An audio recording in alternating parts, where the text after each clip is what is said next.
సూరన్న వరుణన్న షిఫ్టులు పెట్టుకున్నట్టుర్రబ్బా. పొద్దంతా నువ్వు చూసుకో, పొద్దుముక నీ నరుచుకుంటా అన్నట్టే ఉంది. పగటిలి సురుకులు, మాపటిలి షినుకులు. అదేందో గాని అందరు డ్యూటీ దిగి ఇంటికి పోయే వాళ్ళకే ఆనయ్య డ్యూటీకి ఎక్కుతాండు. మళ్ళా మామూలుగా పనిచేస్తుండా పట్నం అంతా దడదడలాడియబట్టే. రాత్రి ఆనంద్ అలుసుకుంటేనే పట్నపోలు అదురుకుంటుండ్రు. తక్కువ కొట్టిందా మరి? ఏం తక్కువ 3 గంటలు సంపుడు చంపితే ఆగమాగం. మొత్తం ఈ రోడ్ వర్క్ ఏం సమస్యలు ఉన్నాయో అన్ని కూడా మీరు ప్రపోజ్ చేసి త్వరలోనే శాంక్షన్ చేయమని చెప్పి వారికి ఆదేశాలు ఇవ్వడం జరిగింది.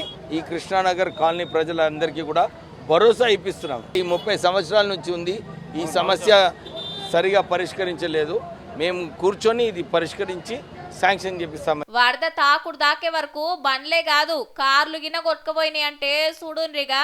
పోరలు ఆడుకునే ఆట బొమ్మల లెక్క బతుకమ్మల లెక్కనే తేలినాయి.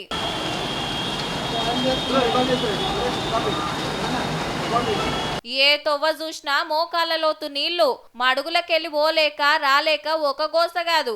ఎల్చినాక పోదామని కొందరు ఏటింగ్ చేసినా మస్తు టైం పట్టింది.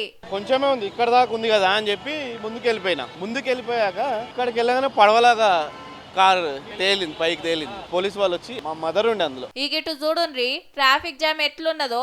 మాదాపూర్, హైటెక్ సిటీ, గచ్చిబౌలి ఏరియాలనైతే కిలోమీటర్ల కమానం. గంట ప్రయాణం 2 గంటలు పట్టిందంటే ఏ లెవెల్ లాగినాయో ఆలోచన చేసుకోండి. ఈదుకుంటా ఇండ్లకి చేరే వరకు అర్ధమరాత్రి అయ్యింది. ఎలా కురుస్తుందో మా నీళ్ళు ఇక్కడ వరకు వచ్చాయి.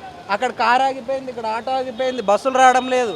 ఏ మాటకా మాట మన పోలీసులు, జిహెచ్ఎంసీ, హైడ్రా టీములు మస్తు తిప్పలు పడ్డాయబ్బా పబ్లిక్ కు తిప్పలు తప్పిస్తానికి. గంటల కమానం తడుచుకుంటా శాతనైన కాడికి తాన్లాడిన్రు. 4:30 నుంచి మేము దాదాపు ఉన్నాము.